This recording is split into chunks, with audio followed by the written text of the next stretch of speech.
of what happens when you have such an overwhelming majority of one side, because you have a liberal president with a Senate with 60 votes. I find it hard to believe that Sotomayor's nomination would have a prayer if we had a 50-50 Senate, because it was interesting watching this and reading some of the analysis with her testimony about, the Sotomayor who gave those speeches would never have been confirmed. But the Sotomayor, based on her record, well, we're not quite sure. She was able to that's why I said about political BS. She BS'd her way through the entire confirmation, and she's not the only one. I mean, it's required to be obtuse, to use your word, you have to do that. But there's such a double standard. This type of record and things that she has said would never fly with a white male. Correct. And I think that is, to me, is not the direction we need to go down when it comes to a seat like the Supreme Court, where you don't have any accountability anymore. Listen, I want to disagree. I agree there's a double standard, but I think it's a double standard for women.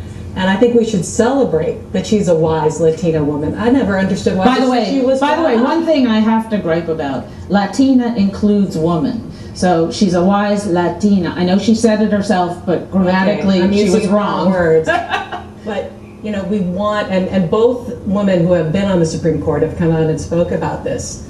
We want those experiences brought to the bench. Women have different life experiences than men, and we're also 52% of the population. And we want those we should celebrate that. We should celebrate that diversity that this candidate is bringing to the bench. But I want to also kind of push back on a suggestion that Tara had. I think that if the makeup of Congress was different, was more of a 50-50 deal, that we wouldn't see much of a difference here in terms of the outcomes, because a justice is not put on the bench to make speeches. A justice is put on the bench to make decisions. And if you look at her record in terms of her decision, she is really quite middle of the road. Yeah, but the key here is that if you took Alito and you put the same words into his mouth that she said, but just reversed it as a wise man makes better decisions than any Latino woman, that's it. That would be it. But wait a second.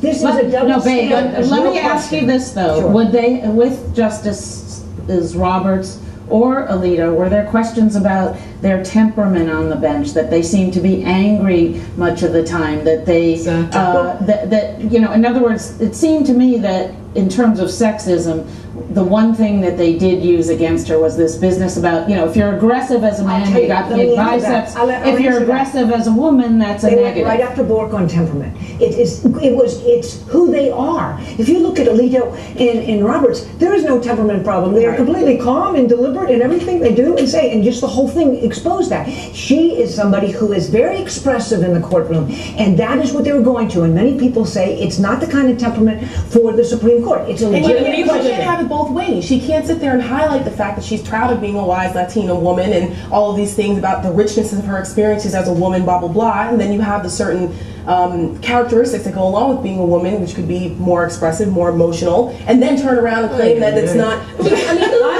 I think based on all this, purely as an intellectual argument here, and then turn around. Okay, let's give Amy some standard. We don't judge our men that way. I mean, that is hogwash. She is judged that way because she's a woman, and if a man is strong, then it's viewed as a positive thing. If a woman is strong and she speaks her opinions, then she's a bully or she's the B word. And let me ask you, because I know you and I discussed this, Bonnie, and I'm going to disagree with you. I think 2 years ago, if this woman had gone through the same process, she would have been handled a lot more stringently than she is. I think there's a lot of women's advocacy groups that sprung up because of what happened in 2008. Our group, Women's Media Center, that are media watch groups, and we're not allowing this to happen. There's been sexism from the minute this woman's name was put out there. And every time there was, if you check the blogosphere, if you check the action alerts, we spoke out. We said no more. And you're starting to see change. There's nothing sexist about asking people to take responsibility for the words that came out of their own mouth. Time and again for a decade, she went and basically stated that she believes in race-based justice. Those are her words, those are her arguments. No, that's your articulation of her words. That was very clear. She's saying that the richness...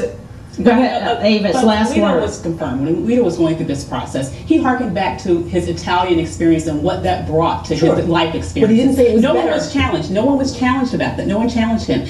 We have difficulty in this country talking about race. Let's just put that on the tape. We do. When it comes to the interplays between race and gender, we are definitely paralyzed. And this is an example of that.